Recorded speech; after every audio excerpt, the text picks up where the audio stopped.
لا إله إلا الله لا إله إلا الله لا إله. بسم الله الرحمن الرحيم. هذا صراط ربك مستقيما قد فصلنا الآيات لقوم يذكرون لهم دار السلام عند ربهم وهو وليهم بما كانوا يعملون. السلام عليكم ورحمة الله وبركاته. الحمد لله رب العالمين وبه نستعين ونصلي ونسلم وبارك على نبينا محمد وعلى آله وصحبه ومن اهتدى بهديه واستنى بسنته إلى يوم الدين وبعد. Ibu-ibu yang dimuliakan oleh Allah Subhanahu wa taala, kembali kita melanjutkan pembahasan dari kitab Fiqih Matan Nabi Syuja atau dikenal dengan Matnul Ghaya wa Taqrib, yang masih kita dalam bab At-Taharah. Sampai di mana kita, Ibu?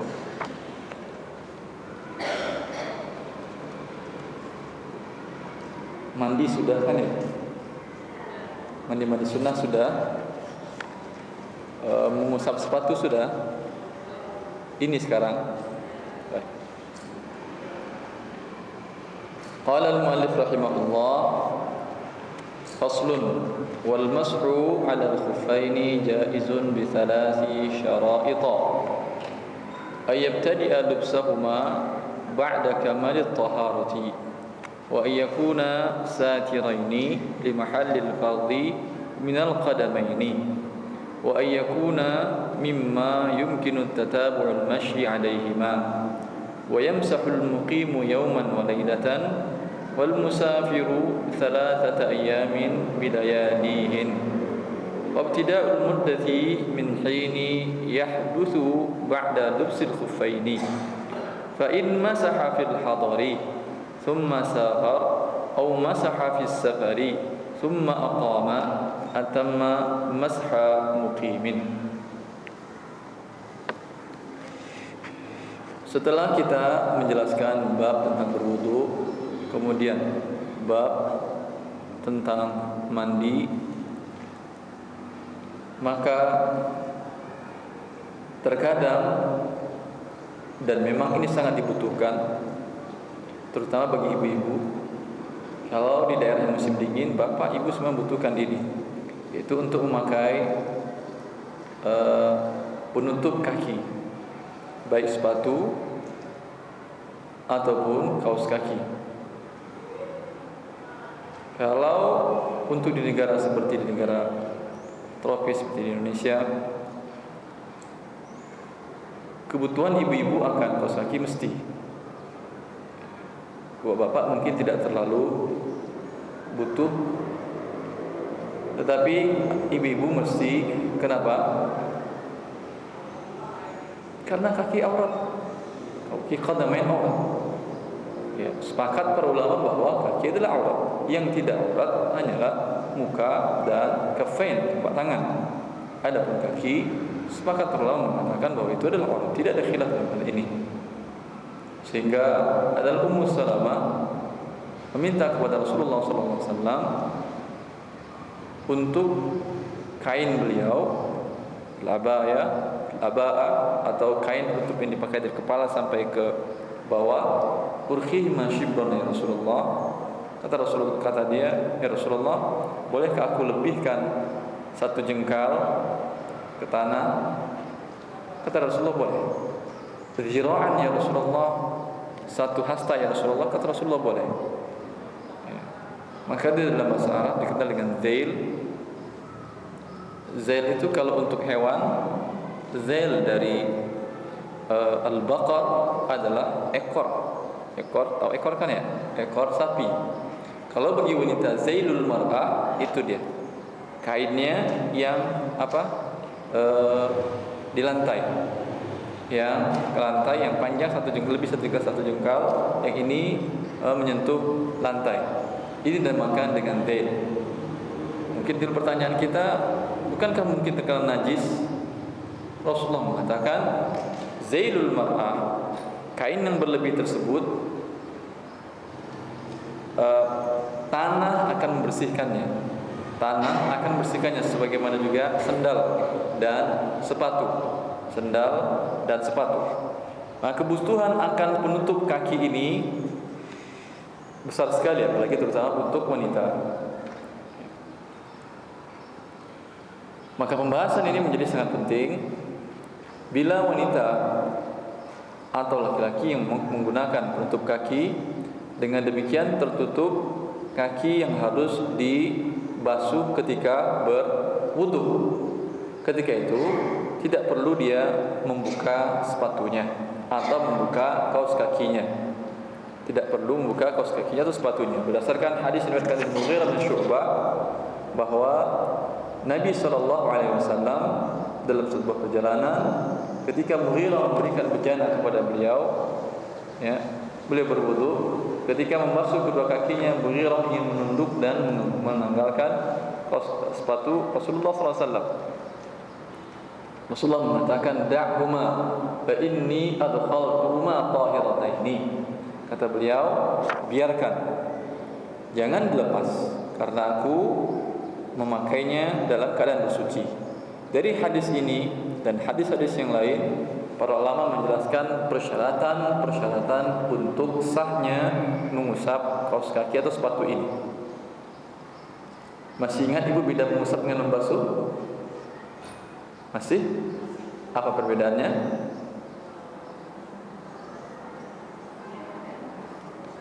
Kalau membasuh? Iya, kalau membasuh ada air. Walaupun sekakan pakai tangan, tapi ada air yang diambil. Ini membasuh. Kalau mengusap tidak perlu diginiin, gini aja tangan ke dalam air, sisa yang nempel di sini, ya, ini diusap. Itu namanya ilmas. Itu namanya ilmas. Al-khuffain, asal dari khuffain adalah sepatu yang terbuat dari kulit. Khuf, sepatu yang terbuat dari kulit untuk alas kaki. Terkadang ada tapak kakinya, terkadang tidak. Kulit semuanya, seperti kaos kaki dari katun, seperti itu, tapi dari kulit. Ini asal khuf, yang dia menutupi mata kaki. Kalau yang terbuat, dan ini sepakat para ulama, karena Rasulullah SAW memakai khuf, memakai penutup kaki yang terbuat dari kulit. Sepakat para ulama ini boleh mengusap, ya, boleh mengusap. Kemudian adapun yang selain dari ini, seperti umpama dari kain, seperti sepatu yang terbuat dari kain, atau kaos kaki yang terbuat dari katun, atau kapas kali ya. Di sini ada khilaf para ulama. Mazhab Asy-Syafi'iyah mengatakan tidak boleh mengusap kain atau jawrab yang terbuat dari katun seperti kaos kaki yang ini. Tidak. Mereka mengatakan tidak bisa. Tetapi diriwayatkan dari 30 sahabat lebih bahwa mereka menggunakan jawrab yang terbuat juga dari kain, Ini yang dimaksud dengan khuf atau jawrab. Wal mas'u 'ala al-khuffaini jaizun. Mengusap khuf, sepatu, jaizun, hukumnya adalah boleh. Hukumnya kasih tahu lah aku mau dari yang baris mana yang di sini. Yang belum punya bukunya?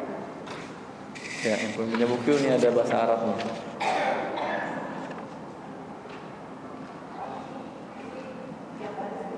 Baris pertama, faslun.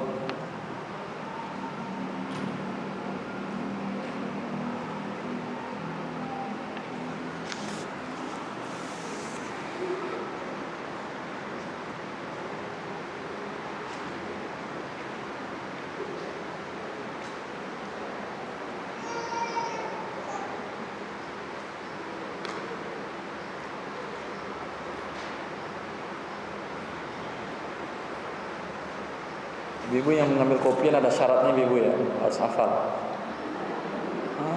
Enggak boleh, jangan ngambil. Yang ngambil bulan depan harus hafal ini. Kalau enggak bayar. Kalau bayar insya Allah selamat.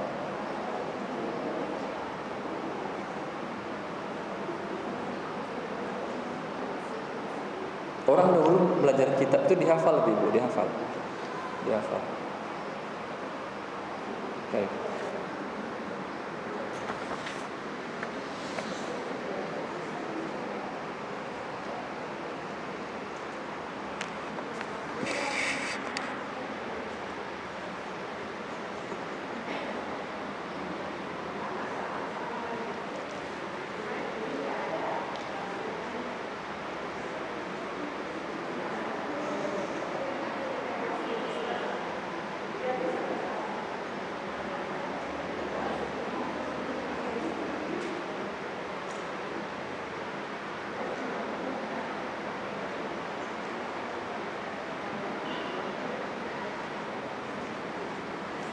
Qala al-mu'allif rahimahullah, faslun wal mashu 'ala al-khuffaini, mengusap sepatu jaizun, hukumnya boleh.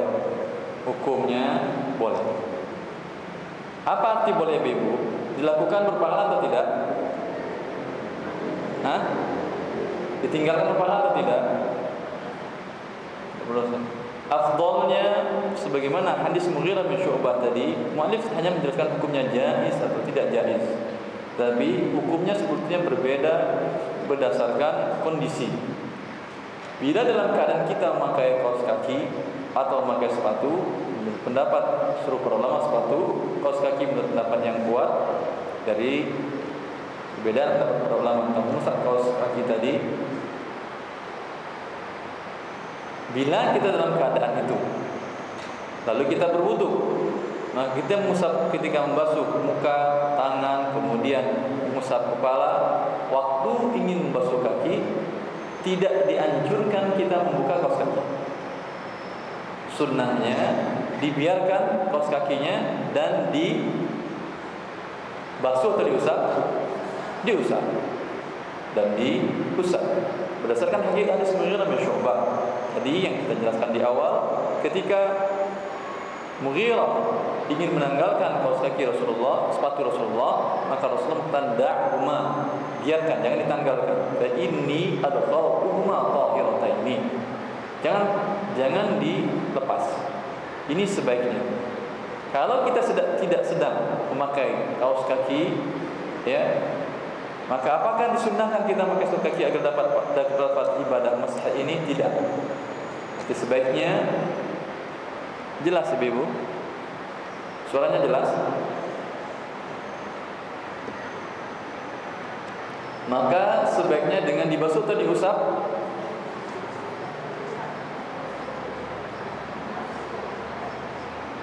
Dibasuh. Sebaiknya dibasuh. Sebaiknya dibasuh kapan? Kalau tadi kakinya tidak pakai kaos kaki. Saya ulangi lagi. Pada saat kita pakai kaos kaki, dan ini ada persyaratannya nanti, dipakai dalam keadaan bersuci. Kemudian masuk waktu sholat, batal wudhu kita sudah, tapi kita sebelum memakai kaos kaki kita dalam keadaan bersuci.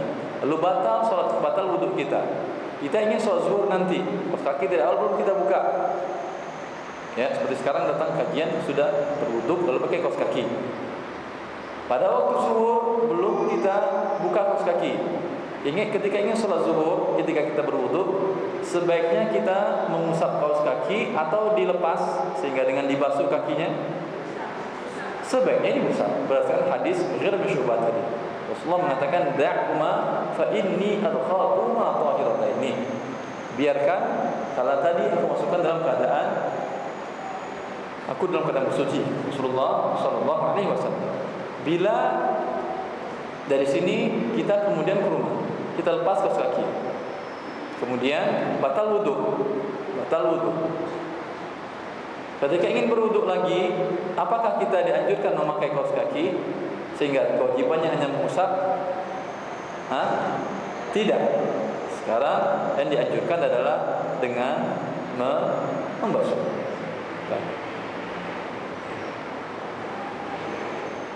Di sini mu'alif tidak menjelaskan bagaimana cara mengusap, kaifiyatul mas. Karena dianggap beliau semua orang sudah mengerti. Dalam kitab ini tidak jelaskan bagaimana cara mengusap. Yang mana yang diusap, bagian sepatunya ibu, bagian telapak bawahnya atau bagian atasnya?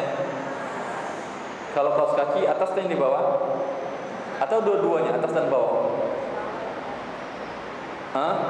Ini kaki umpamanya, sebentar. Ini kaki, ini bagian atas, ini bagian bawah. Ketika mengusap yang di atas sajakah, dan yang di bawah sajakah, atau dua-duanya biar afdal, bawah dan atas? Ada 3 pilihan, A atau B atau C.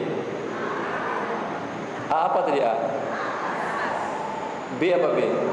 Bawah. C? Oh iya.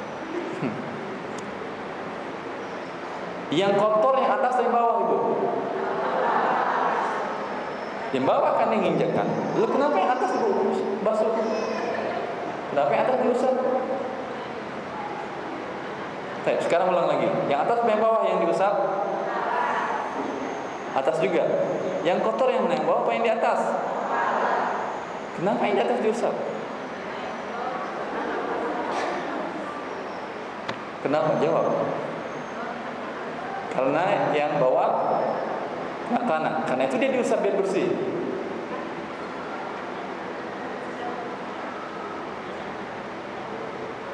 Karena begitu dari Rasulullah SAW. Sahabat Nabi Ali mengatakan, "Lau kana dinu bil ra'yi." Kalaulah agama itu dengan logika Anda, ya, tentulah lakana asfalul khuffi ahaqqu bil masih min a'la. Tentulah bagian bawah lebih seharusnya diusap daripada bagian atas. Menunjukkan din tidak dengan logika kita. Tetapi apakah bertentangan dengan logika? Tidak. Pasti tidak bertentangan dengan logika. Tapi apakah logika menentukan? Tidak. Tapi apakah bertentangan logika? Tidak. Karena ini walaupun yang diusapkan di atas sesuai juga dengan logika. Karena kalau yang di bawah yang diusap, dengan diusap hanya memindahkan kotoran atau menghilangkan kotoran? Memindahkan kotoran. Ketika ini adalah kotor, kemudian ini agak sedikit lembab, diberikan seperti ini malah makin kotor dia. Semakin kotor. Maka yang diusap adalah bagian atas. Dari atas ke bawah atau dari bawah ke atas? Ya begini. Tapi pernah ibu lihat orang Syiah bagaimana mereka mengusap? Pernah? Bagaimana mengusap? Ini kakinya, itu mereka dengan kaki ini hanya digini-giniin belakangnya. Ya. Dan mereka berwuduknya begitu, sekalipun mereka tidak menutup kaki, tidak menutup kaki, tidak pakai sepatu, tidak pakai kaos kaki, mereka berwuduknya tidak dengan dibasuh. Mereka dengan di kakinya, di air dikit yang bagian atas kaki yang kanan digini-giniin, dan kirinya digini-giniin bagi belakangnya. Coba lihat.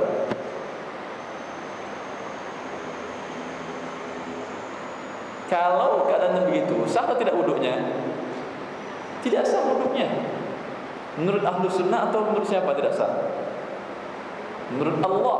Karena Allah mengatakan, "Ya ayyuhalladzina amanu idza qumtum ila sholati faghsilu wujuhakum wa aydiyakum ila al-marafiq wamsahu bi ru'usikum wa arjulakum ila al-ka'baini." Kata Allah Subhanahu wa taala, riwayat wa arjulakum, kalian basuh berarti. Mereka menganggap wa arjulikum, riwayat qiraah wa arjulikum itu maksudnya adalah mas alal khuf. Bukan maksudnya adalah mengusap walaupun tidak ada sepatu, tidak. Maka mazhab seperti ini mazhab hawa nafsu.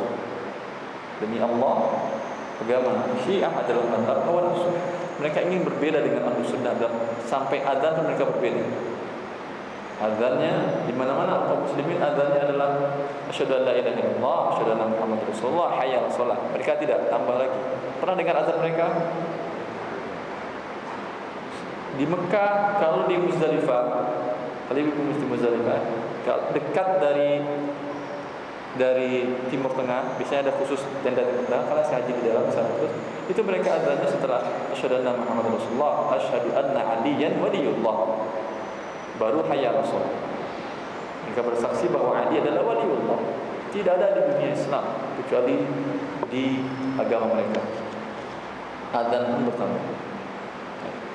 Jelas ini yang diusap hanya bagian atasnya dari bawah ke atas. Harus ratakah atau tidak?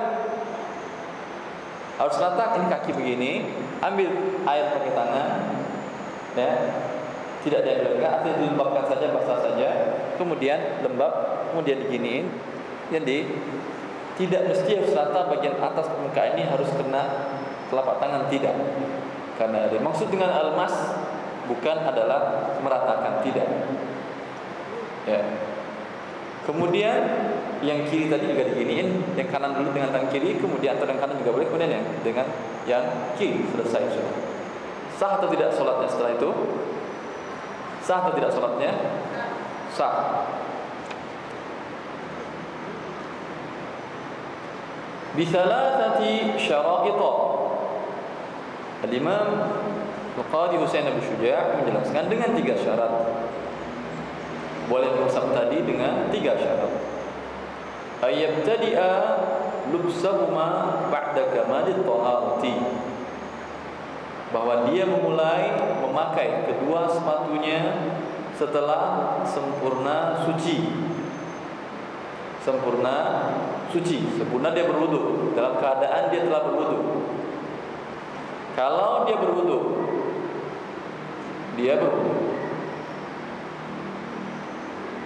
selesai semua wudunya,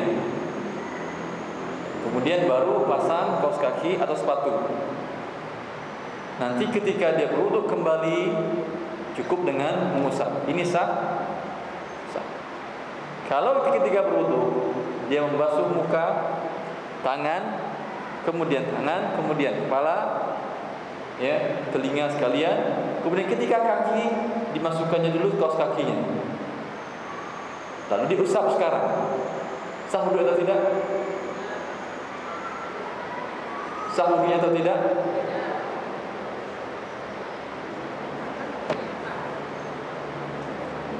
Sah atau tidak? Betul. Cukup betul, Masya Allah. Karena belum sempurna dia bersuci. Rasulullah mengatakan fa inni adkhaltuhuma qahirataini. Beliau mengatakan kepada Mughirah, wahai Mughirah, ini aku pakai sepatu ini, aku telah suci. Tadi aku telah bersuci, dipakai. Menunjukkan kalau belum bersuci lagi, ya, ketika kaki belum dibasuh, maka belum sempurna bersuci dia. Jelas ini.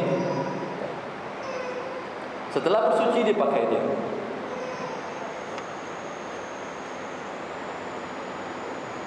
Kalau bertayamum gimana? Kalau bertayamum bagaimana? Kapan pasang khufnya? Kapan memakai kaos kakinya? Kapan ibu-ibu?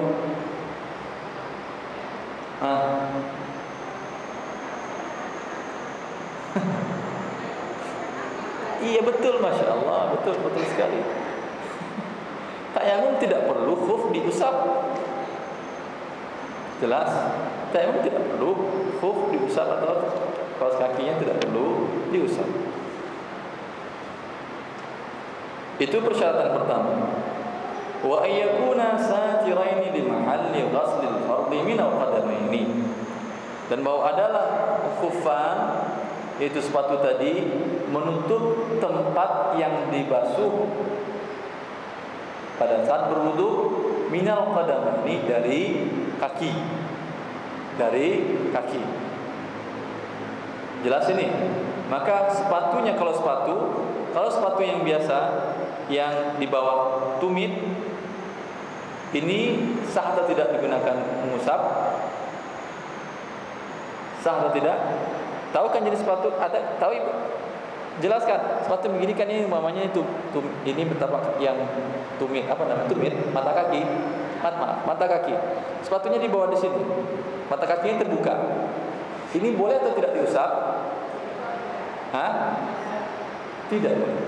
Karena tidak menutup mata kaki. Karena mata kaki ini adalah bagian yang dibasuh. Bagian yang dibasuh. Berarti harus menutupi, sepatunya menutupi mata kaki. Kalau sepatu ini menutupi mata kaki, tetapi sepatunya sobek, bagaimana? Sobek sepatunya. Atau kaos kakinya bolong. Kan banyak kaos kaki yang bolong kan ya? Iya betul. Bagaimana? Boleh diusap? Karena terbuka anggota kaki yang harus dibasuh terbuka sekarang. Sekarang boleh diusap? Jawab. Tidak tahu? Alhamdulillah tidak tahu. Kalau tidak tahu berarti dia siap belajar. Yang tidak boleh itu dia tidak tahu, pura-pura tahu. Ini berarti nggak siap belajar.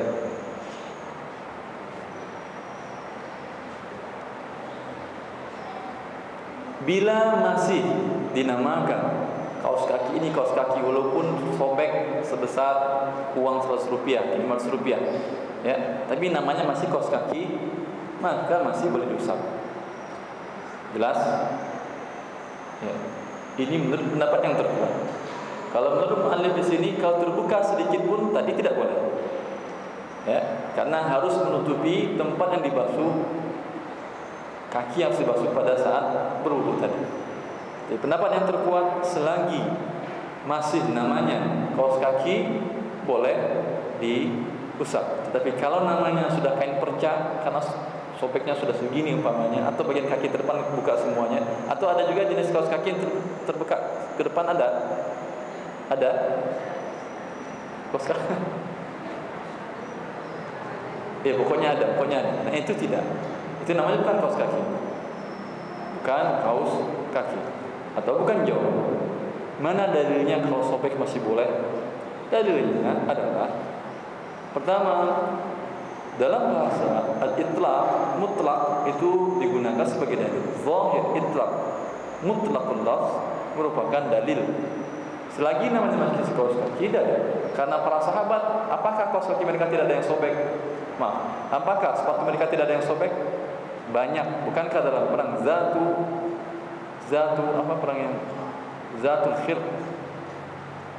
Khabat. Dalam perang Zatul Khabat, mereka berjalan kaki di atas pasir, panas, dingin, ya, sehingga kaki mereka luka. Berarti kaos kaki sepatunya sobek atau tidak? Sobek. Dan tentu mereka biasa pakai sepatu yang sobek karena mahal. Ya. Wallahu ta'ala ini pendapatnya. Jadi kalau kaos kaki bolong sedikit tidak apa-apa insyaallah ta'ala. Wa ayyakuna mimma yumkinu tatabu'ul masyi 'alaihima.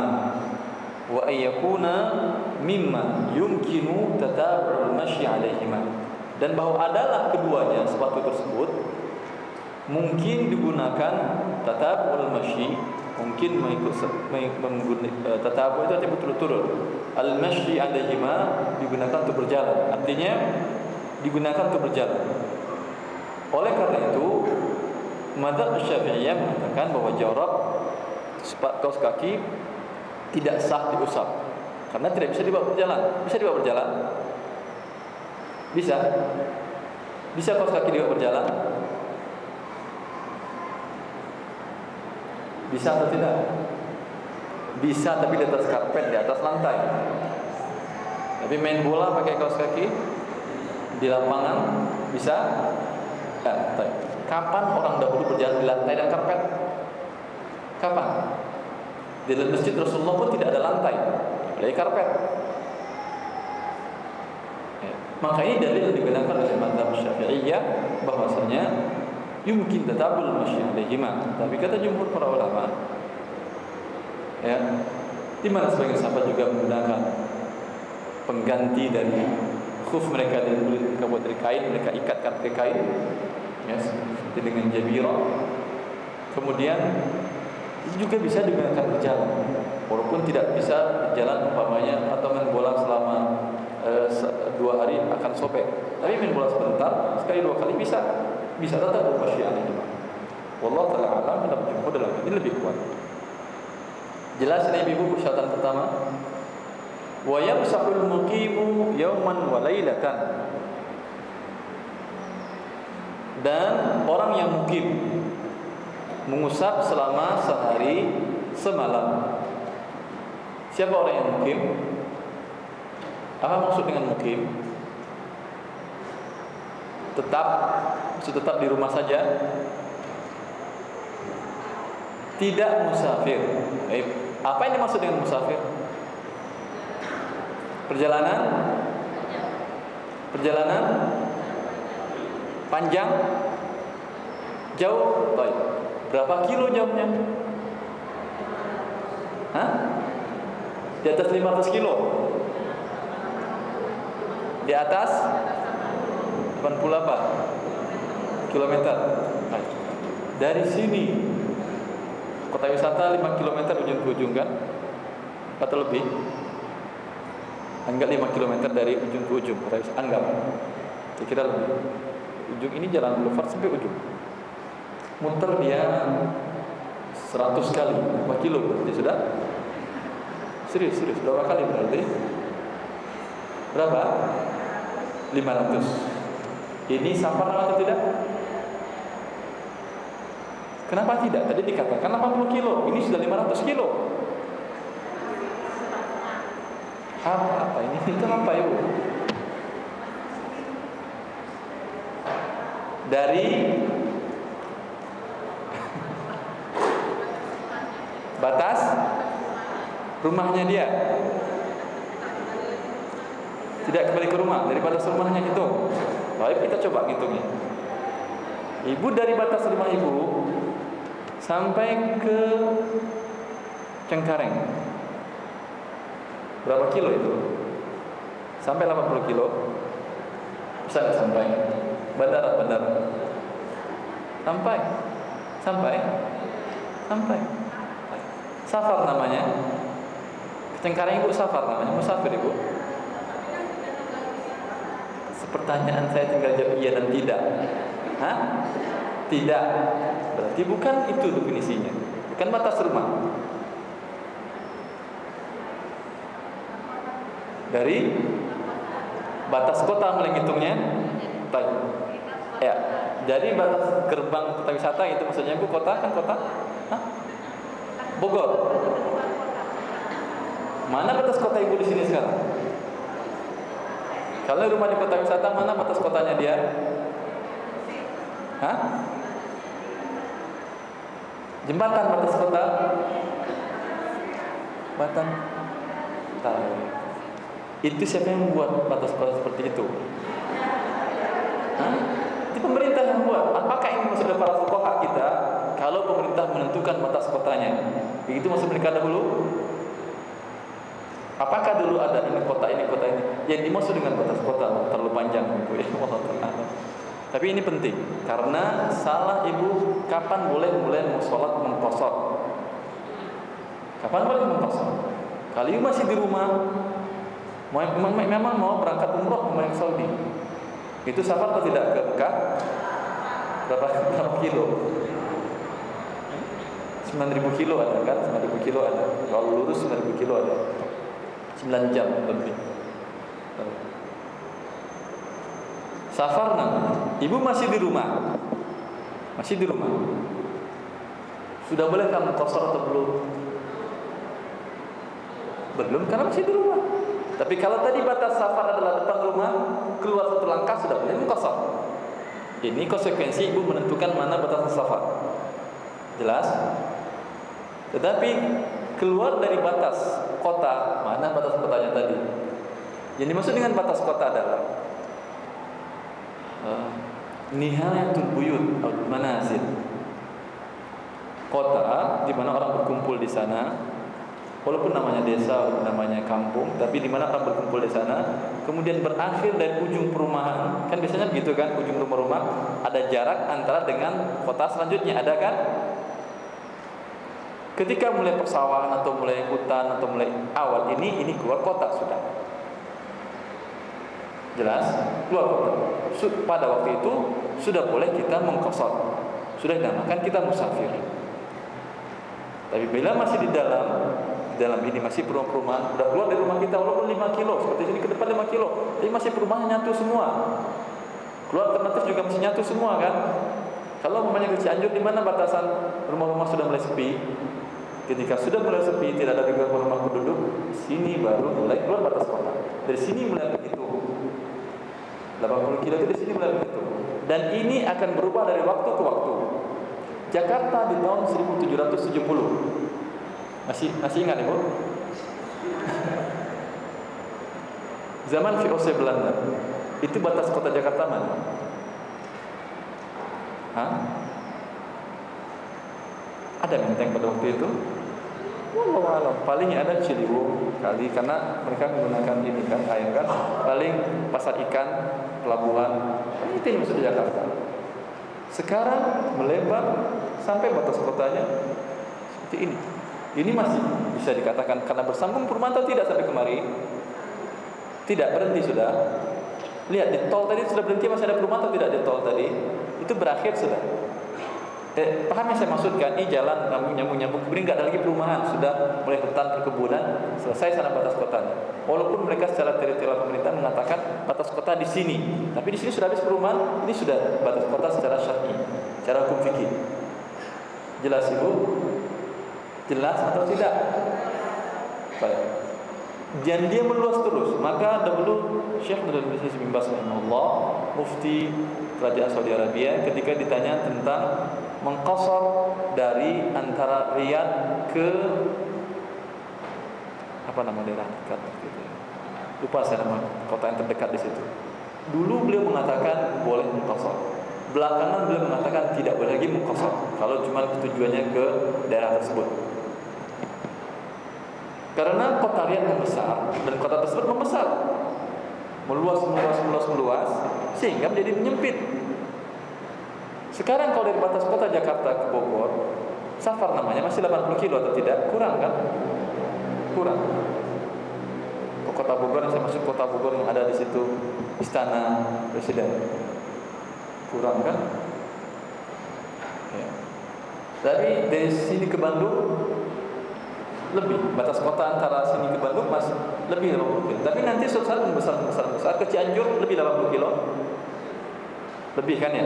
Lebih. Tapi nanti membesar Cianjur membesar, bisa jadi tidak safar lagi namanya. Jelas ya cara menghitungnya Ibu? Baik. Maka bila orang yang walaupun dia pergi pulang harian, safar namanya tidak? Pergi pagi hari kerja umpamanya, pergi pagi hari, sore hari pulang lagi dia ke Cianjur, safar atau tidak namanya dia? Pulang harian, safar juga? Iya, safar juga. Karena ini pendapat yang mengatakan bahwa yang dikatakan safar adalah jarak, walaupun dia tidak bersiap-siap. Sebagian para ulama mengatakan pendapat ini tidak terlalu kuat, yang dikatakan safar kalau dia bersiap-siap. Orang kalau safar kan siap-siap kan, jalan jauh, namanya baju ganti, apalagi disiapkan mereka uang yang besar, apalagi makanan segala macam. Kalau kerja harian kan tidak, hanya baju di badan, kemudian uang seadanya, ongkos pulang pergi saja. Ya. Dari pendapat yang terkuat adalah jarak. Maka bila jaraknya terpenuhi, maka dia musafir. Ya, kalau dia belanja ke Cibubur atau ke Senayan, ada apa di Senayan? Jual apa di Senayan? Pokoknya ke sana, ke Jakarta, maka bukan musafir namanya. Maka dia boleh mengusap berapa lama? Kembali kita kepada mengusap sepatu. Berapa lama? Sehari semalam. Yauman wa lailatan, sehari semalam. Nanti kita jelaskan dari mana mulai menghitung. Wal musafiru thalathata ayyamin wa bilayalihin. Dan musafir berapa lama dia boleh mengusap? Thalathata ayyam, 3 hari, bilayalihin dengan malamnya. 3 hari 3 malam. 3 hari 3 malam. Berapa jam ini? 72 jam ya. 72 jam.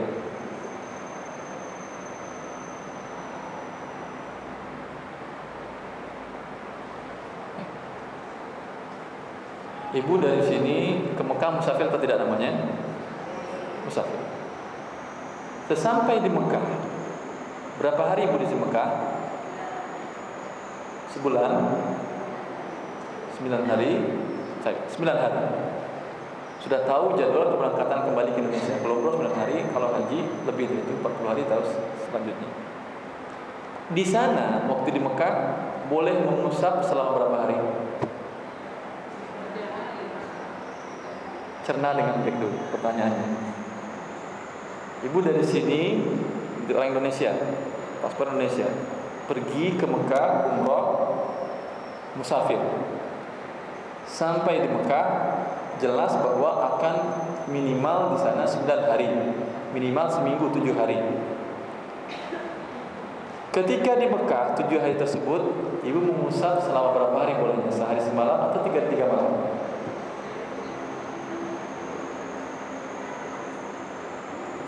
Siapa yang bisa jawab? 3 hari 3 malam? Salah. Yang lain? Yang lain? Sehari semalam? Dia orang Arab atau orang Indonesia dia? Ada 7 hari 7 hari. 2 sehari kedatangan, sehari ke penerbangan pulang. 7 hari di sana. 7 hari dari sana. Ini dia mukim atau musafir dia di Mekah? Cepat atau bilang tidak tahu Ustaz? Jawab ini jawaban dari gampang. Alhamdulillah tidak tahu. Dalam ini khilaf dalam panjang khilaf ulama. Pendapat yang terkuat bahwa mereka dinamakan mukim. Berarti harus diketahui berapa lama seseorang itu dikatakan mukim. 3 hari 3 malam. Yakin dia menetap di sana 3 hari 3 malam, namanya mukim dia. Berarti dengan paspor, dengan visa, kemudian dengan tiket pulang pergi kan sudah tahu jadwal keberangkatan ke Indonesia. Lebih dari 3 hari yakin dia mukim. Sampai dia di Mekah, sesampai di Mekah tidak boleh lagi dia bukan musafir, tidak boleh qasar, kemudian dia mengusap sepatunya semua selama boleh sehari semalam. Soal kedua, pertanyaan kedua. Olimpiade ibu bisa. Ini olimpiade fikih taharah ibu. Misalnya. Pertanyaan kedua. Dia memiliki orang tua di Medan.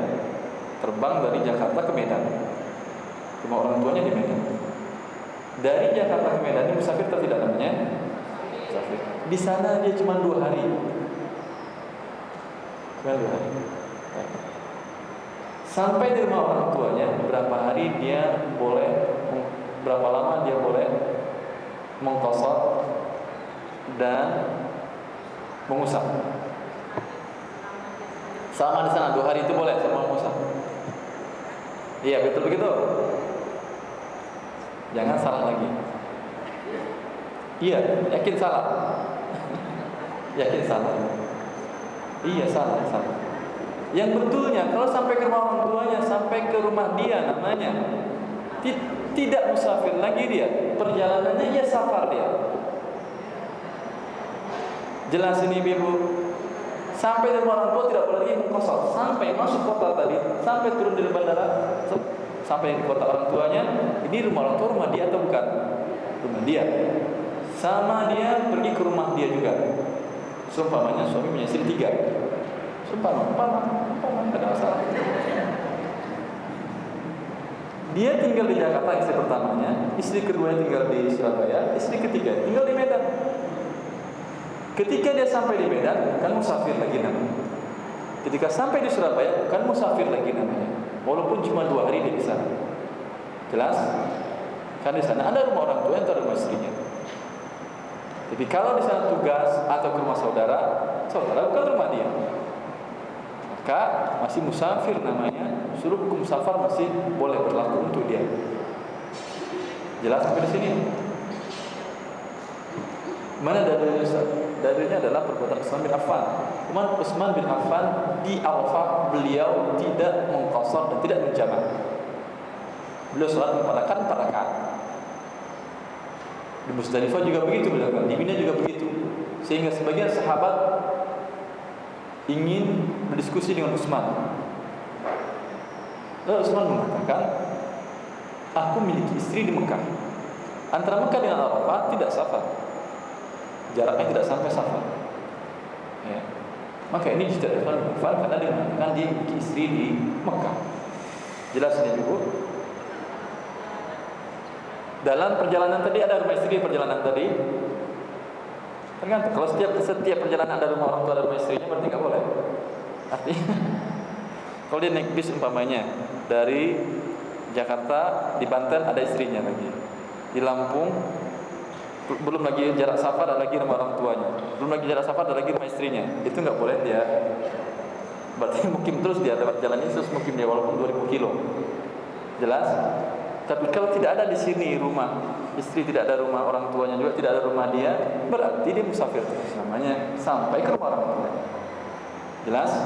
Begitu juga sampai ke kotanya dia. Dia kembali dari Jakarta ke Medan. Dalam satu tujuan sampai ke rumah orang tuanya di perjalanan safar. Tapi sampai ke Jakarta lagi, safar lagi atau tidak namanya? Tidak safar, sampai dia di Jakarta di kota dia sendiri. Di mana di sana bermukim. Wabtida'ul muddati min hini yuhdithu ba'da lubsil khuffaini. Dan mulai waktunya, mulai waktu tadi dari semenjak dia berhadas setelah memakai kedua sepatu. Dari semenjak berhadas setelah memakai kedua sepatu. Jelas ini Bu? Jelas atau tidak? Jelas? Tidak? Saya jelaskan. Mulai menghitungnya, ya menghitung sehari semalamnya, menghitung 3 hari 3 malam. Bagi yang mukim sehari semalam, bagi yang musafir 3 hari 3 malam. Tadi dipakai sebelum pengajian. Ya, sebelum pengajian. Sudah bersuci, dipakai setelah bersuci.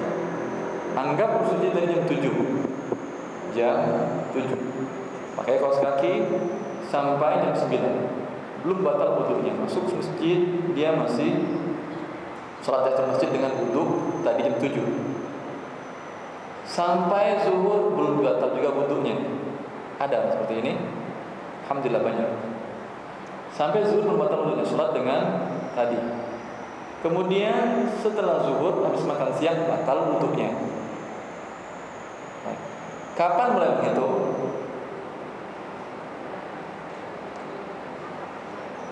Setelah batal wudunya tadi, itu setelah makan siang. Ya. Berarti kalau dia mukim sampai besok setelah zuhur. Jelas? Besok setelah zuhur. Jelas ini Ibu? Ini yang dimaksud dengan setelah berhadas, bukan pada waktu memasang, bukan. Walaupun pasang dari jam 7, tapi jam 1 berhadasnya, jam 1 mulai menghitung sampai jam 1 besok siang.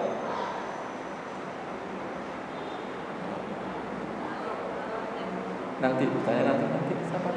Tulis dulu. Sekarang saya dulu bertanya, nanti baru boleh bertanya.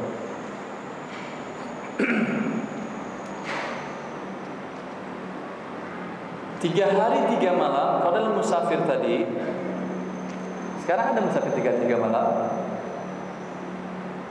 Ada. Naik pesawat 3 hari 3 malam ada? Tidak ada. Paling lama kan berapa jam?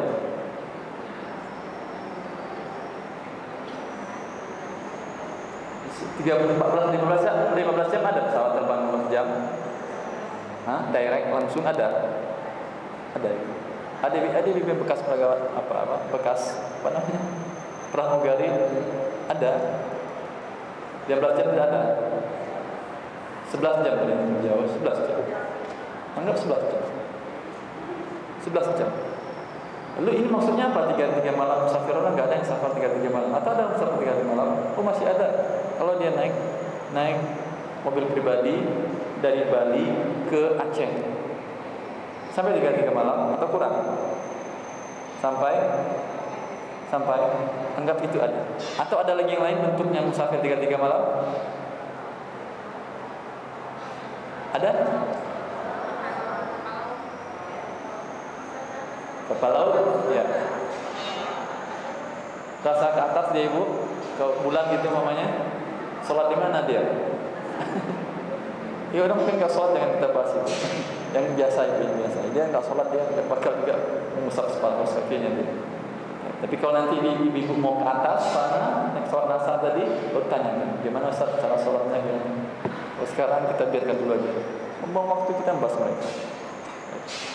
Ada lagi bentuk lain. Dari sini ke Bandung, bisa dia safar lebih 3 malam? Bisa? Normal, saya maksud normal, orang normal, saya maksud orang normal ada jalan kaki, ada orang normal, ada ingin terkenal hanya sekedar jalan kaki atau naik sepeda mundur di atas mobil, ada orang itu ada. Tapi orang normal ada 3 malam dia safar ke Bandung. Jangan salah ibu, tadi sudah saya jelaskan apa yang maksud safar. Ada atau tidak? Salah ibu, ada atau tidak?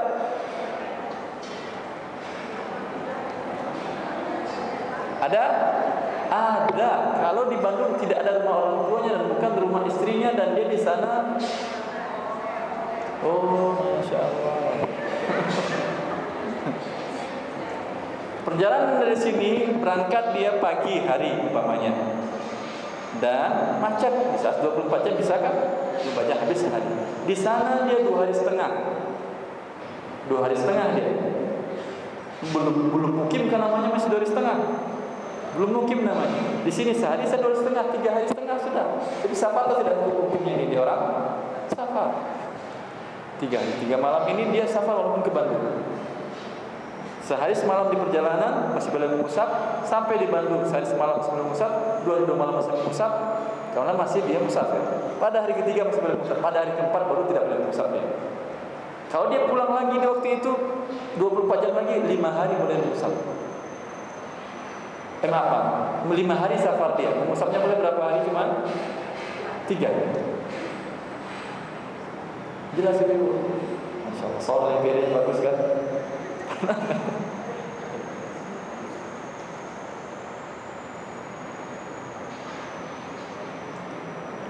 Fa'in masaha fil hadari thumma safara atau masaha fil safari thumma aqama atamma masha muqimin. Jika dia mengusap pada saat dia mukim, thumma safar, lalu dia safar, thumma masaha fis safar atau masaha fis safar, atau dia mengusap pada waktu dia safar, kemudian thumma aqama, kemudian dia mukim, maka apa yang harus dilakukan? Atamma masha muqimin, atamma masha muqimin, hendaklah dia menyempurnakan mengusapnya orang yang mukim. Contoh, safar dia dari sini ke Medan. Di Medan ada orang tuanya dia, rumah orang tuanya dia. Walaupun orang tuanya kontrak, ketika sampai dia di Medan, safar tidak namanya dia. Orang tuanya kontrak. Hah? Atau orang tuanya numpang sama orang tinggal, sama adiknya umpamanya, sama adik orang tua, di paman kita. Ketika sampai kita di Medan, apakah kita masih safar namanya? Orang tua numpang, safar namanya, atau mukim?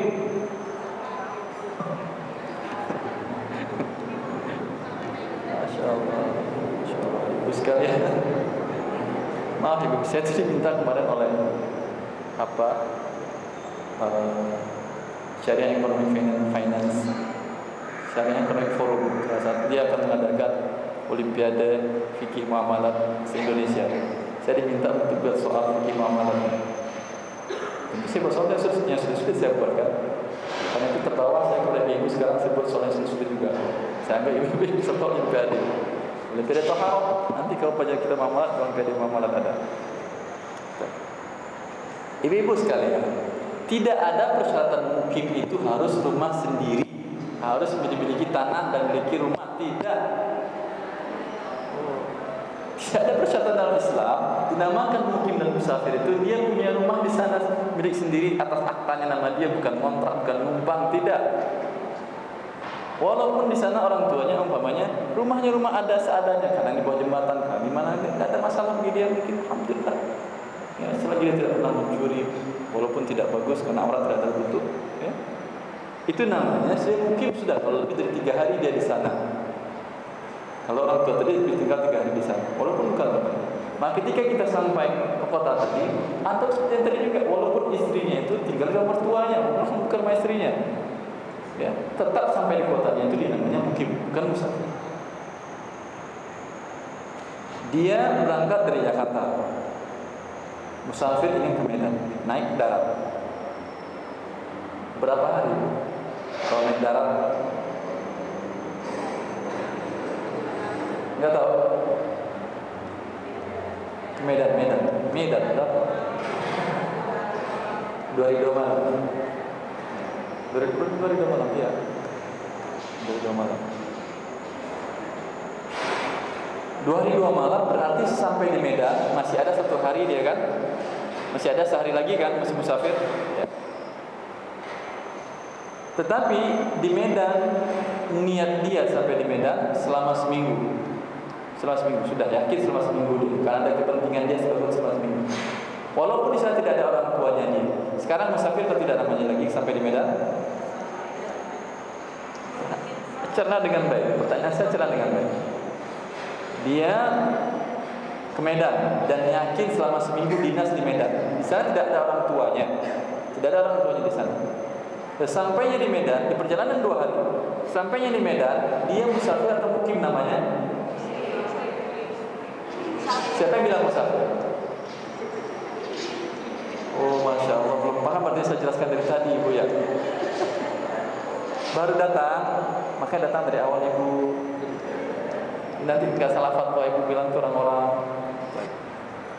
Kita katakan, seseorang dianggap musafir bila dia kurang di tempat tujuan tadi, yang di sana bukan kota orang tuanya, juga bukan kota istrinya atau kota suaminya.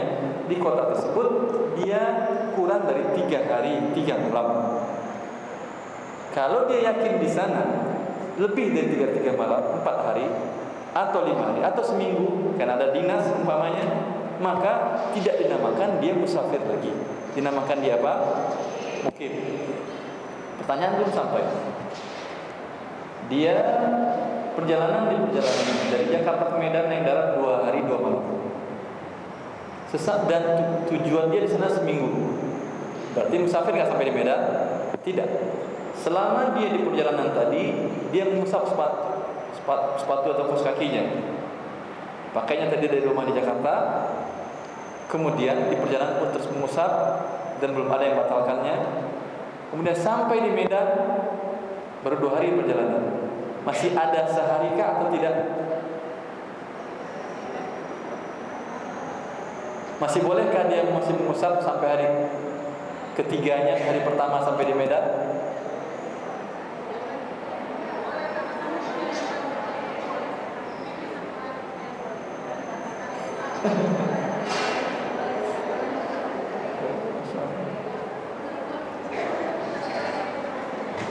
Boleh, Ibu?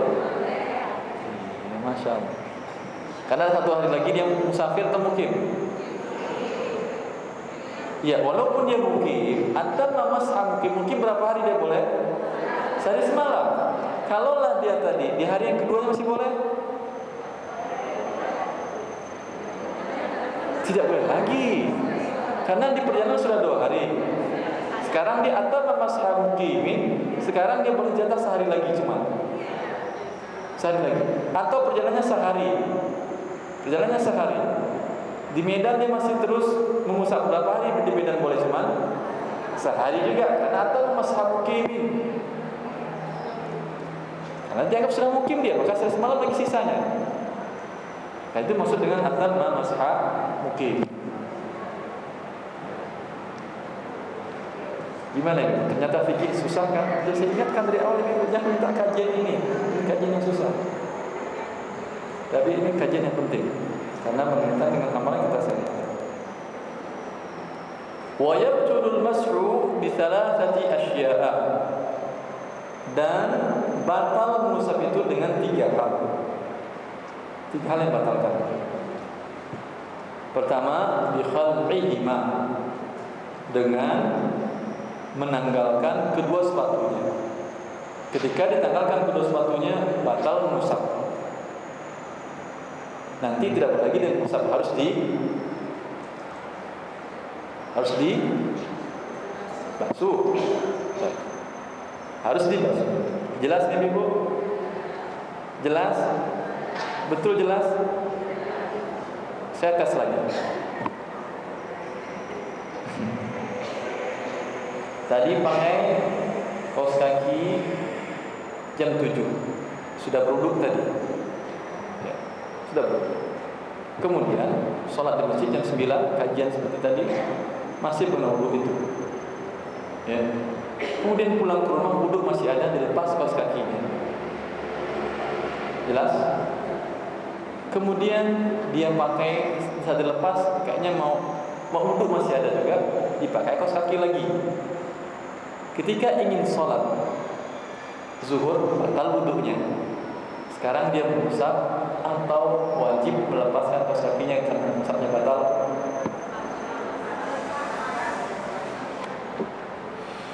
Pikirkan dulu saja, saya jawab. Pikirkan baik-baik dulu.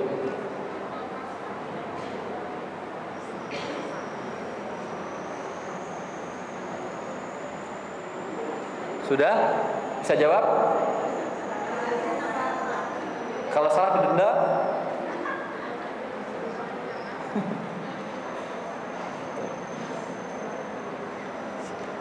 Silakan, siapa yang bisa jawab? Silakan. Kita coba. Enggak salah enggak apa-apa insyaallah. Silakan.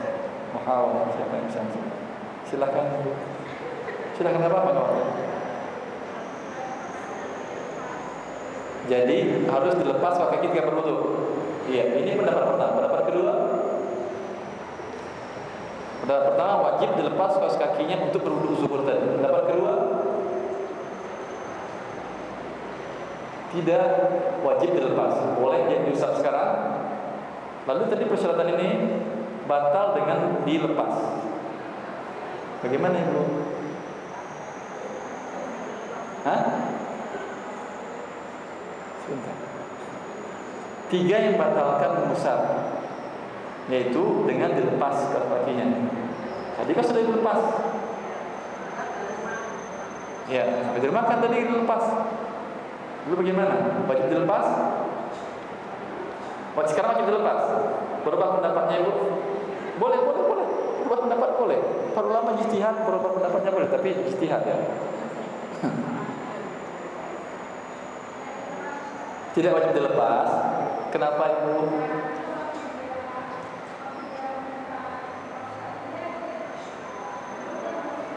Masya Allah.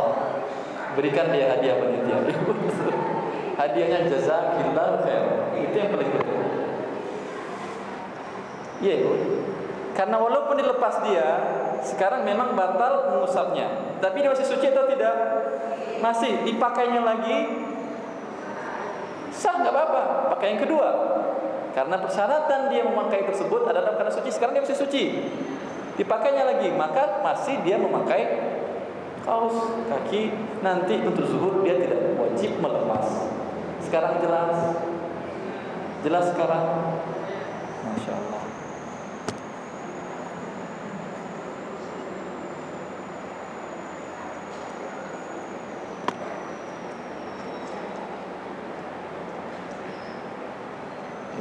Jelas kan Ibu?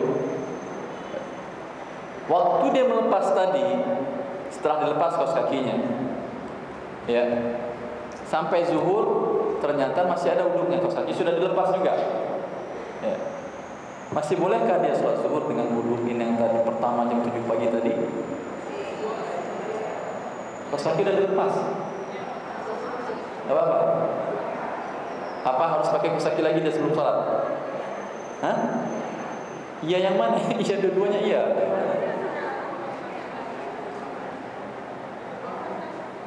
Atau sebentar, saya ulang lagi pertanyaan. Jam 7 dia berwudu.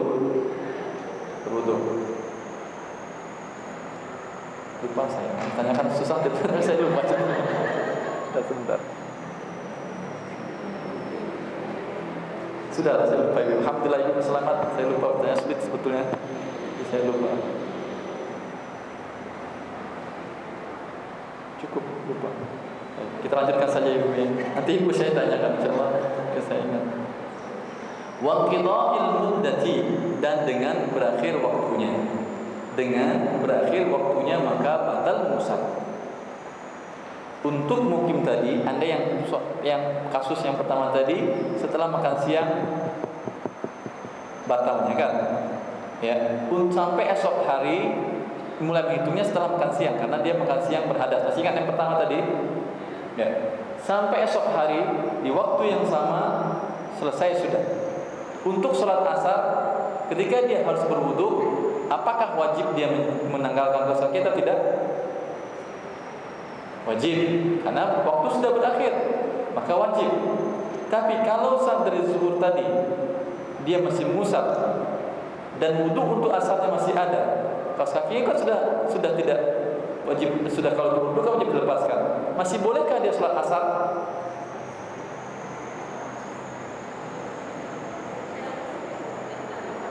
Hah? Yang batal apanya, mengusap atau wudunya? Mengusapnya, wudunya batal atau tidak? Alhamdulillah. Itu yang saya ingin saya tanyakan. Dan ternyata mudah ya. Alhamdulillah, ternyata yang saya pikirkan mudah begitu. Alhamdulillah. Wa ma yujibul ghusla, dan yang batalkan yang mengusap selain terakhir adalah wa ma yujibul ghusla, sesuatu yang mewajibkan mandi. Dan ini telah kita jelaskan. Kenapa batal mengusap? Karena wajib mandi. Wajib mandi seluruh anggota tubuh mesti terkena air. Mesti terkena air. Cukup sih saya kira ya, karena selanjutnya adalah tayamum. Saya kira sampai di sini. Yang ingin bertanya, Assalamualaikum warahmatullahi wabarakatuh. Ingin bertanya silakan. Assalamualaikum. Tidak kedengaran. Maaf, tidak kedengaran. Mengenai salat qasar. Kalau di rumah bukan tidak wajib, tidak boleh, karena dia bukan musafir lagi. Terus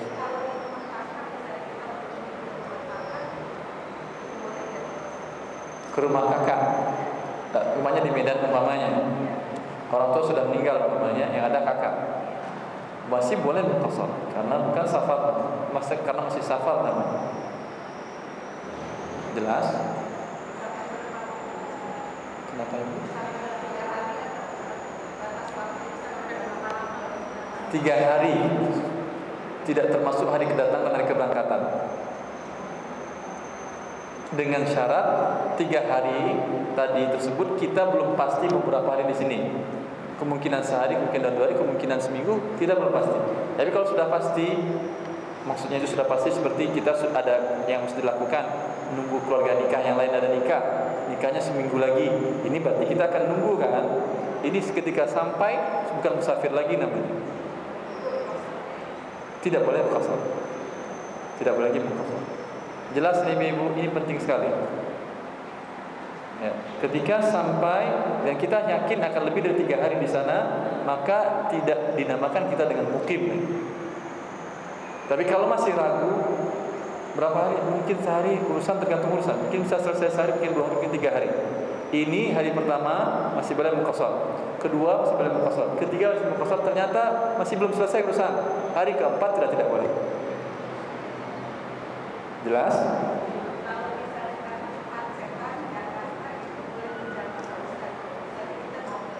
Oh ya, ini pertanyaan paling aktual sekali.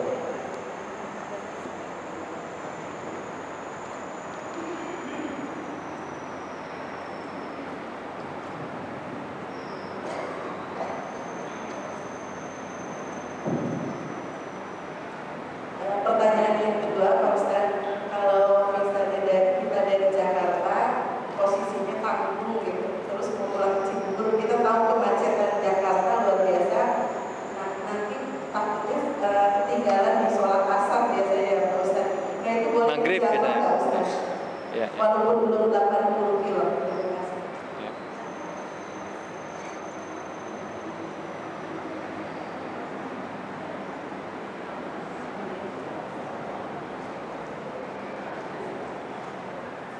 Langsung jawab aja dia. Pertanyaannya jelas, yaitu di Jakarta kan tidak safar kan? Iya. Tetapi macet. Bisa lebih lama safar ke Bandung, bisa 5 jam, 6 jam, 7 jam terkadang. Apakah kita boleh mengqashar atau tidak? Mengqashar atau menjamak? Atau jamak qashar? Qashar enggak mau? Enggak mau? Mau? Qashar apa arti qashar? Yang 4 jadi 2, jamak. Yang waktunya asar di asar waktunya, yang zuhur di zuhur waktunya, tapi sekarang digabungkan. Itu yang jamak kan? Ibu maunya jamak atau jamak qashar? Atau kalau boleh jamak qashar lebih baik kan? Daripada sholat 8 mending 4. Untuk qashar sama sekali tidak boleh. Karena qashar karena qashar mesti harus musafir. Allah mengatakan walaysa 'alaikum junahun an taqsuru minas salati idza darabtum fil ardi falaysa 'alaikum junah wa idza darabtum fil ardi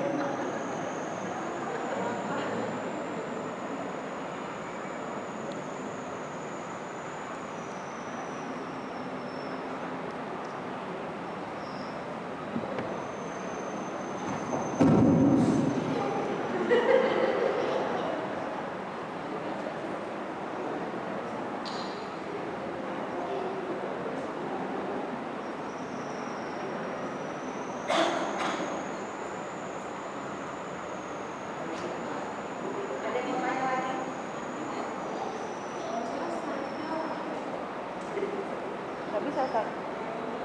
Mana yang mana?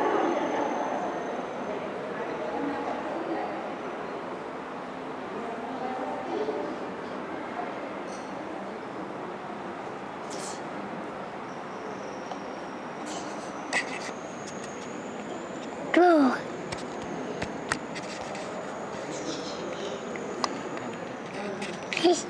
Jangan. Nanti nggak boleh, nanti masjidnya dulu. Duduk di sini saya.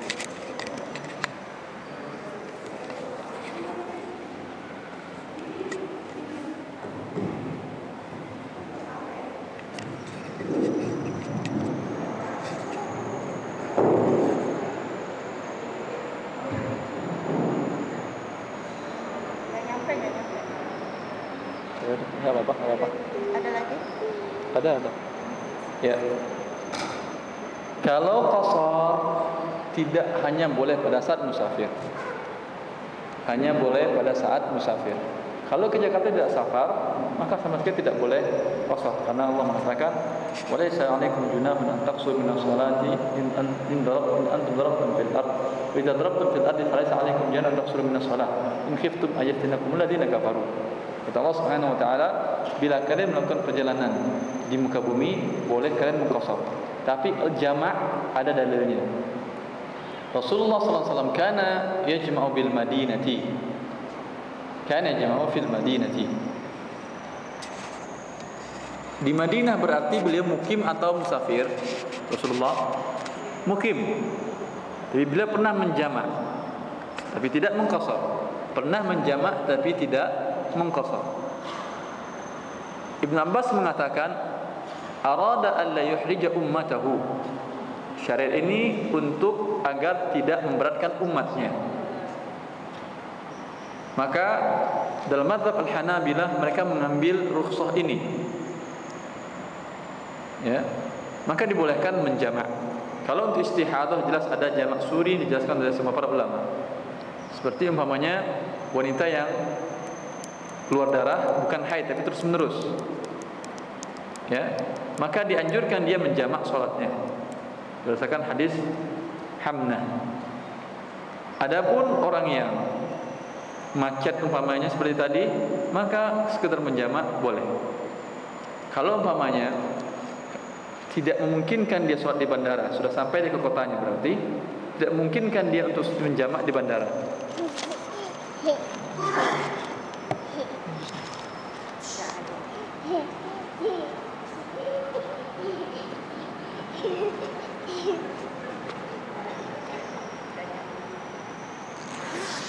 Anak siapa ini, Bu?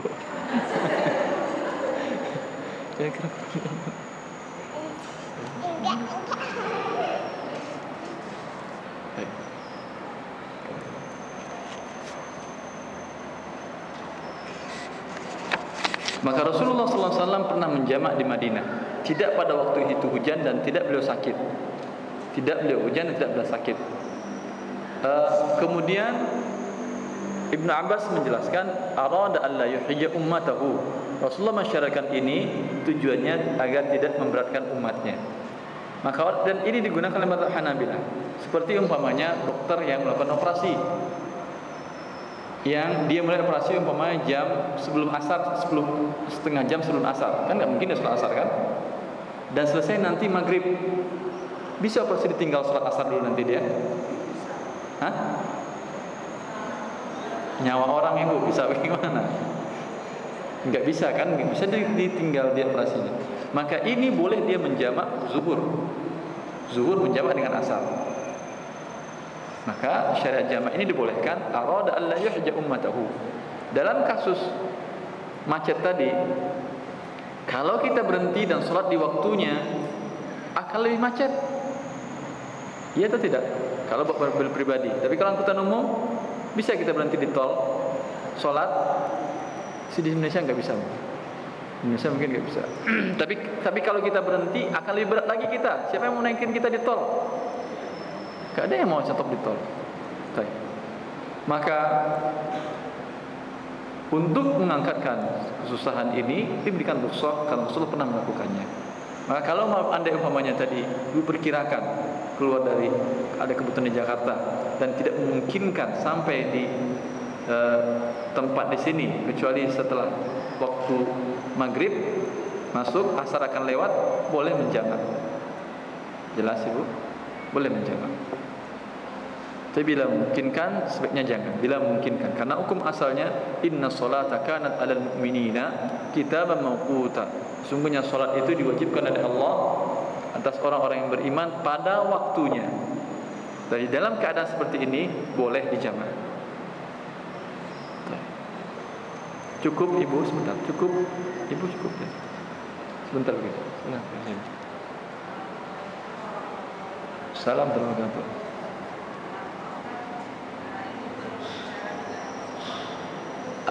Berbicara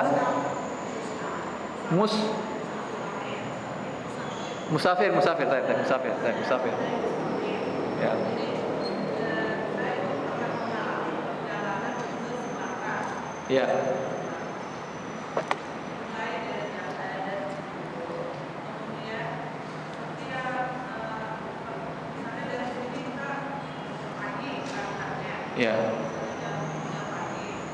jam 3 pagi terus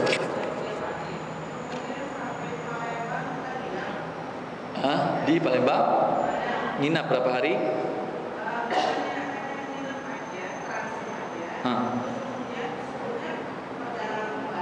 Ya.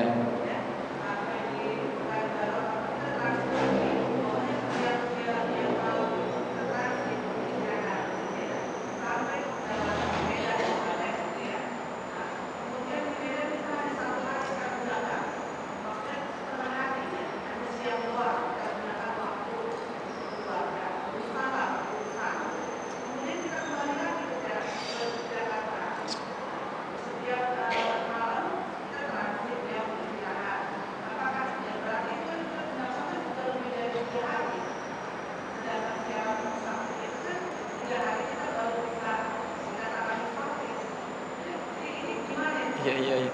Di Medan ada orang tua di Medan tidak? Ada orang tua.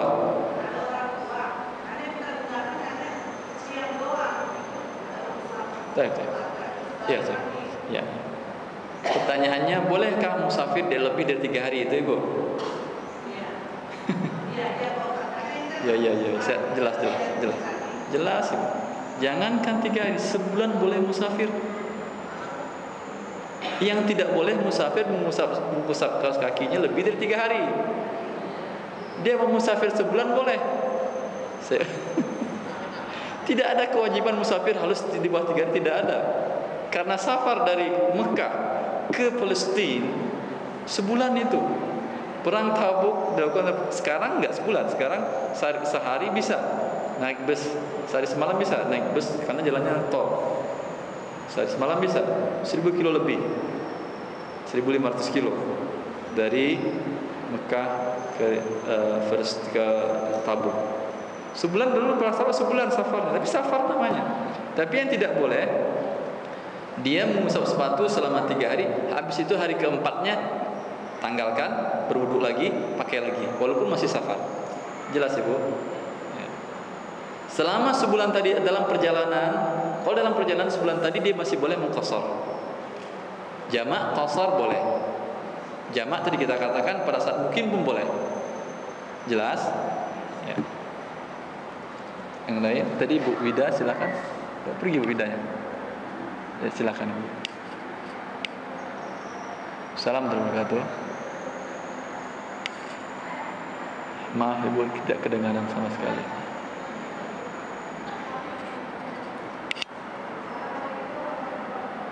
Waalaikumsalam warahmatullahi wabarakatuh Ibu. Kalau Waalaikumsalamnya kedengaran, tapi yang tanya saja.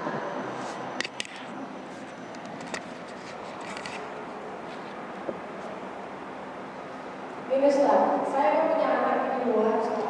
Di sana, di luar negeri Ustaz. Di luar negeri. Di luar negeri. Taib. Kerja di sana, mau bekerja di sana. Jadi dia bukan bermaksud selama-lamanya di sana Ustaz. Ada sebagai kebutuhan kalau cara kerja, balik lagi ke Indonesia nanti Ustaz. Visanya berapa tahun visa kerjanya? 2 tahun? Kerjanya bergantung dia Ustaz. Dia mungkin kalau dia sudah mapan, lebih bagus lagi bisa kita pulang lagi ke Indonesia. Visanya berapa tahun visa? Visanya bisa tanggung Ustaz. Perusahaannya yang mengurus. Visanya disangkut urus oleh perusahaan. Terus. Jadi dia bermaksud. Tapi minimal visa sebulan kan ya? Ya. Minimal visa sebulan kan? Visanya Ustaz. Kadang-kadang bisa 8 bulan Ustaz. Diperpanjang lagi kan? 8 bulan kan berpanjang. Iya. Terus. Sampai dia mau dia Ustaz ya. Jadi kan bagaimana itu kalau sholat itu bagaimana Ustaz? Itu masuk kembali lagi ke Indonesia selamanya di sana. Pertanyaannya? Sholat itu apa boleh dia jamak? Dia di situ boleh jamak walaupun 8 bulan. Masa ya kalau dia masih di sana. Iya. Itu sholat Jumatnya Ustaz di sana. Selama ini gimana sholatnya dia? Jamak atau tidak? Dia usah tanya Ustaz. Selama ini sholatnya dia jamak atau tidak? Selama ini sholatnya langsung aja Ustaz. Seperti biasa pada waktu biasa. Maksudnya itu kalau ini sholat Jumat kan jauh itu kalau yang Islam agak keluar jauh sempat keluar Ustaz. Hah? Karena kalau mau sholat keluar dari kantornya itu jauh Ustaz. Jauhnya berapa kilo? Safar atau tidak? Safar atau tidak? Sama kan Ustaz keluar lagi nih Ustaz kalau dia mau sholat Jumat. Keluar kota lagi? Ya. Di kota dia nggak ada Jumatan? Di sana nggak ada Ustaz masjidnya. Jadi bagaimana sholat Jumat Ustaz? Sedangkan 3 kali dia mau sholat Jumat kan sudah dihitung artinya kafir Ustaz. Ya, gimana itu sholat Ustaz? Ustaz. Iya Ibu. Assalamualaikum warahmatullahi wabarakatuh. Dia visa minimal sebulan kan, tapi biasanya menentukan itu kan visa terbuka sebulan. Tapi yang menentukan kapan dikembalikan kan tiket pulang perginya dia kan. Sebagian negara mewajibkan ketika masuk negara harus ada tiket pulang, harus ada booking untuk pulang biar tidak terlunta-lunta di negara dia. Kalau tidak terbuka, umpamanya tiketnya bisa dimundur-mundurkan, ya. Sesampai dia di negara tersebut, hari pertama misalnya masih musafir, hari kedua masih musafir, hari ketiga musafir, hari keempat mukim. Tapi bukan mustautin, tapi namanya mustautin itu yang jadi warga kenegaraan, artinya ingin tetap selama-lamanya, ingin lama banget, ya. Tapi mukim, maka hukumnya hukum mukim. Tidak boleh dia mengqasar lagi. Kalau menjamak seperti tadi. Kalau mungkin kan dia sholat pada waktunya. Jelas? Sudah sebut? Kemudian ini yang permasalahan pertama. Permasalahan yang kedua, Jumatan yang jauh, harus keluar kota. Jumatan syarat wajib Jumat sama dengan syarat wajib jemaah. Minimal kewajiban mendatangi jemaah bagi laki-laki, bagi pendapat yang mengatakan bahwa jemaah wajib, pendapat yang terkuat dan pendapat Hanabilah adalah jarak antara dia dengan masjid terdengar azan. Berapa kilo berarti itu? Sebentar, enggak. Jarak antara rumah seorang laki-laki dengan masjid itu terdengar azan. Terdengar azan dari masjid itu. Masjid itu kedengaran azan dari rumah dia. Ini berapa kilo jarak rumah dengan masjid ini berarti kira-kira? Kira-kira berapa kilo? Kira-kira berapa kilo? Sekilo masih kedengaran azan?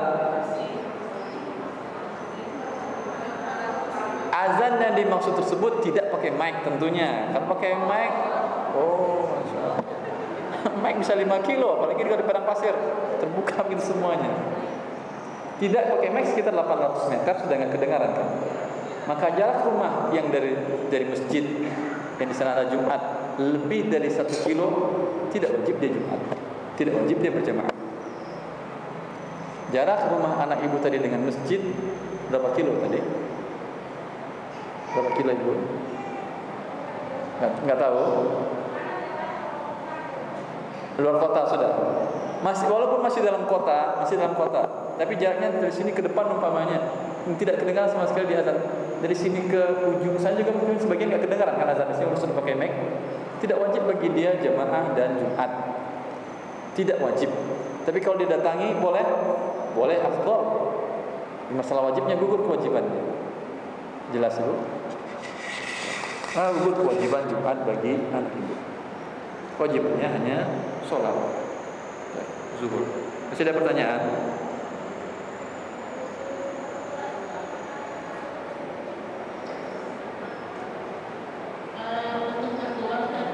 Untuk mertua berarti bapak suami, ibu suami. Terus ada apa dengan mertua? Apakah kita tidak musafir juga kalau rumah mertua?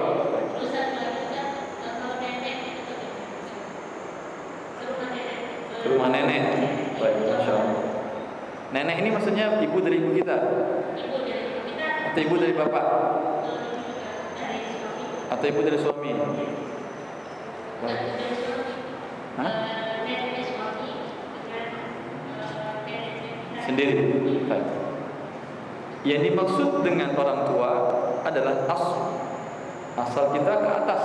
Ibu, nenek, semua itu orang tua semuanya. Karena Allah mengatakan kepada Ibrahim, millata abikum Ibrahim. Allah mengatakan kepada Rasulullah SAW dan kepada sahabat orang Arab, agama bapak kalian Ibrahim. Maka Ibrahim masih dikatakan oleh Allah bapak dari Rasulullah. Padahal berapa jarak antara Rasul dengan Ibrahim? Berapa keturunan? Berapa keturunan? Ada yang tahu? Sampai ke Adnan 21. Adnan. Antara Adnan dan Ismail tidak ada sejarah yang kuat menentukan berapa orang jarak antara Adnan dengan Ismail. Tetapi yakin bahwa Arab berasal dari Ismail. Ismail berasal dari anak dari Ibrahim. Dan Allah mengatakan bahwa Ibrahim adalah bapak kalian, orang Arab. Dan Rasulullah SAW, millat abikum Ibrahim, agama bapak kalian. Maka yang dimaksud dengan orang tua adalah ibu kita, ibu dari ibu kita, bapak kita, bapak dari bapak kita, semuanya sama. Jelas? Baik. Mengenai mertua sama dari karena kita menjadi mahram dia sudah. Ya, menjadi mahram dia. Wa ummahatu nisaikum kata Allah. Dan ibu dari istri-istri kalian. Maka ibu mertua dari suami, ibu mertua dari suami, mertua dari istri adalah bagian dari mahram. Berarti ibu dia. Walaupun ibu suami sudah meninggal atau cerai dengan suami, dengan ibunya mertua masih ibu.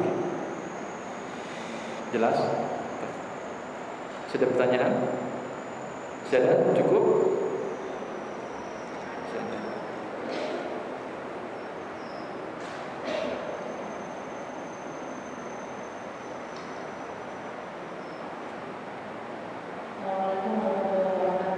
Waalaikumsalam warahmatullahi wabarakatuh. Ustaz, yang kami tanyakan, apakah boleh kami tidak mengambil rukhsah ketika yang dilarang oleh Allah selama Ramadan?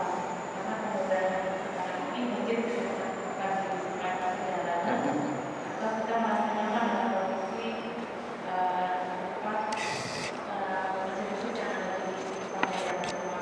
Waalaikumsalam warahmatullahi wabarakatuh. Pertanyaannya apa tadi?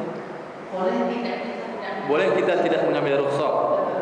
Pada saat musafir kita masih berpuasa juga.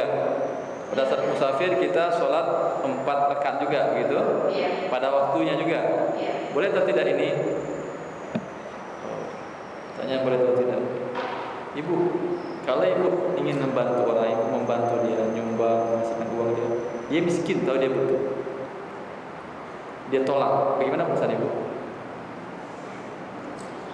Perasaan ibu bagaimana ditolak orang pemberian ibu?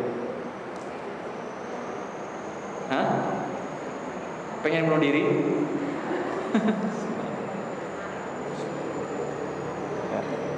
Nggak enak perasaan kan? Ini orang sombong banget, kita ingin bantu, kita ingin ini, dia nggak mau. Maka Rasulullah SAW, walillahil mathalul a'la, rukhsatun tasaddaqallahu biha faqbalu sadaqatah. Bahwa keringanan rukhsah itu adalah sedekah dari Allah. Terimalah sedekah Allah. Terima. Maka yang afdal, kalau pertanyaannya mana yang afdal? Pada saat musafir kita sholat qasar atau tidak qasar?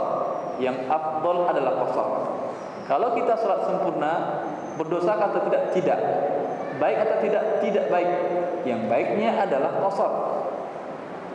Jelas? Jelas ibu. Karena Rasulullah SAW dalam safarnya tidak pernah beliau sholat sempurna.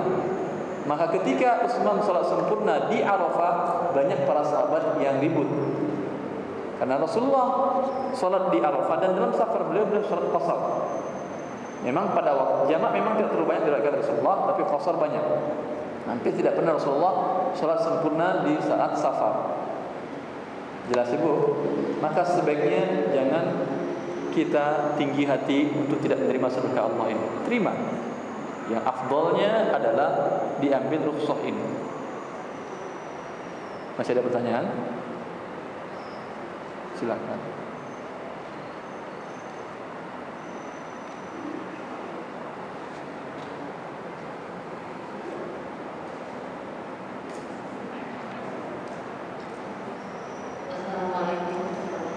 Waalaikumsalam. Pak, saya ingin bertanya mengenai bolos sholat. Mengenai bolos sholat. Kenapa dibolos sholatnya? Ya, misalnya kita dalam perjalanan, Dalam? kita prediksikan bahwa kita sampai dengan waktu asar. Ternyata kita tidak sampai, sedangkan kita belum mengkosor atau menjamak di zuhur. Jadi kita hilang waktu asar, gitu Pak. Atau sampai sudah sampai. Di ini musafir? Tidak biasa, perjalanan biasa dalam kota gitu Pak. Dalam kota? Iya. Tidak mungkin kalau sudah ada kendaraan tadi? Saya sudah beberapa kali coba tapi tidak sampai gitu Pak. Enggak, di atas kendaraan tadi tidak mungkin kan sholat? Nggak bisa Pak. Enggak bisa? Ya. Kenapa enggak bisa? Karena kan kalau nyetir sendiri. Oh, yang sendiri? Iya. Oh, nyetir kalau macet bisa sholat kan ibu?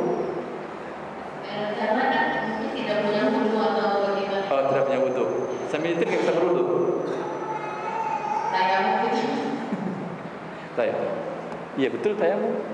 Ya, cukup. Jadi maksudnya kalau modal misalnya asar, apakah harus pada waktu asar juga? Ya. Berikutnya di modal Atau ada waktu sampai langsung di kota. Salam. Ibu sekalian, amru sholat amru azim. Salat adalah perintah Allah Subhanahu wa taala yang paling agung. Dan Allah mengatakan inna sholata kanat 'alal mu'minina kitaban mawquta. Sesungguhnya salat itu diwajibkan oleh Allah kepada orang-orang beriman di waktu-waktu yang ditentukan oleh Allah. Ada waktu asar ditentukan oleh Allah. Maka lihat, kalau kita biasanya tidak bisa mungkin sampai melainkan asar lewat, maka pada waktu zuhur jangan. Jadi kita perkirakan mungkin sampai, ya, karena biasanya sampai. Ternyata tidak, ini lain hal.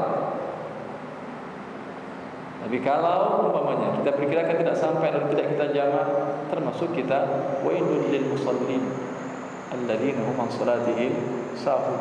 Orang yang melalaikan salatnya. Wail, celaka mereka kata Allah. Kalau Allah yang mengatakan kita celaka, kapan kita akan dibilang beruntung kalau kita bisa dicap oleh Allah menjadi celaka? Maka amrus salat jangan pernah dilalaikan.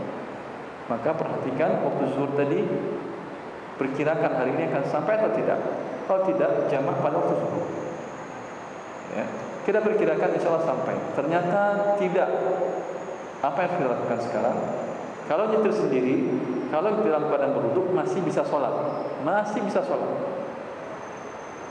Bisakah sholat dalam keadaan duduk? Bisa. Ruku hanya ditundukkan kepala.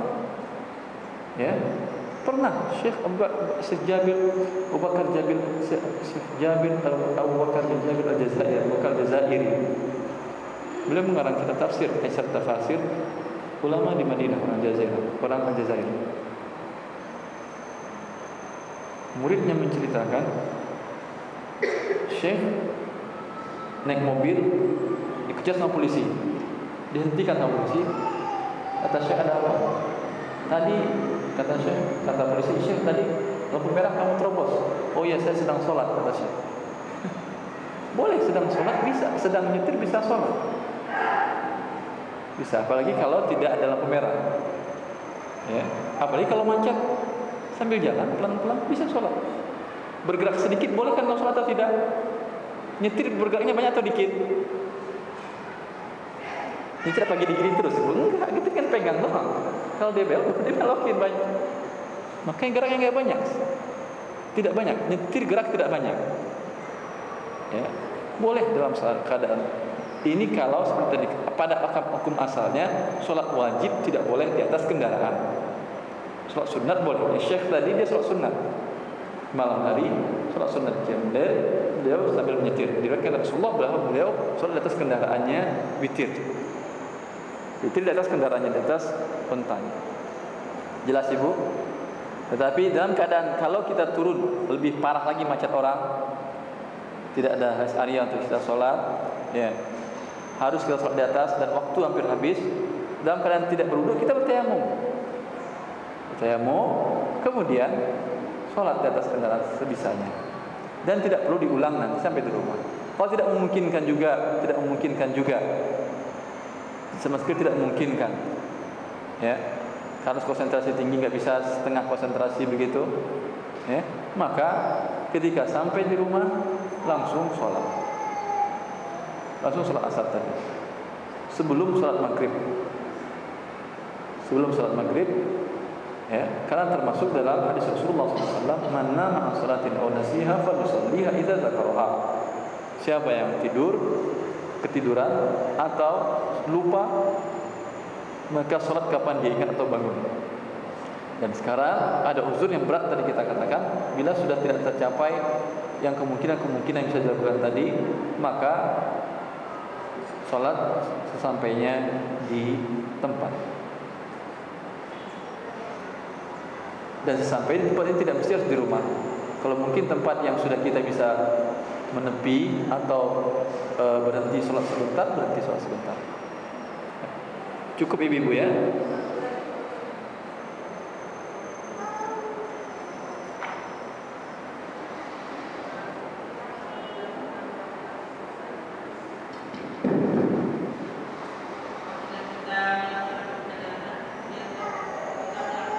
Kurang jelas Ibu, maaf.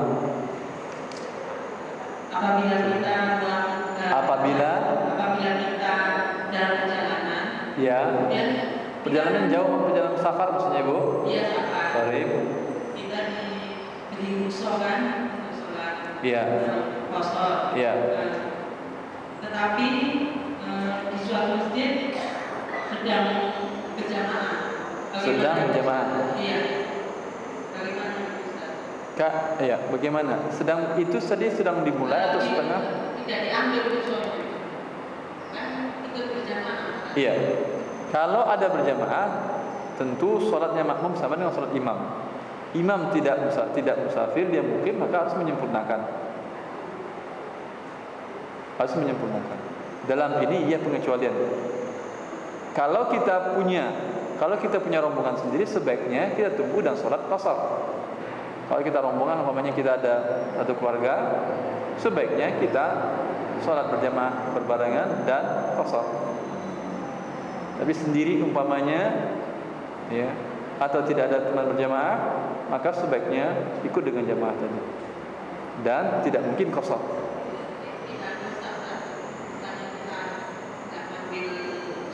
Tidak mungkin qashar, mungkin ngambil rukhsah kalau ibu ikut jamaah. Tapi pertanyaan mana lebih baik, tergantung kalau perjalanan kita sendiri atau ada teman safar kita. Kalau teman yang safar juga, sebaiknya bikin jamaah setelah jamaah itu selesai, bikin jamaah qashar. Karena Rasulullah SAW, beliau sholat di Madinah qashar, dan para sahabat orang-orang yang mukim di Madinah ikut bersama Rasulullah. Ketika Rasulullah SAW 2 rakaat, maka beliau mengatakan, atimmu ya qaum fa inna qaum safar. Yang mukim, hendaklah sempurnakan salat kalian. Hendaklah sempurnakan salat kalian, saya qashar.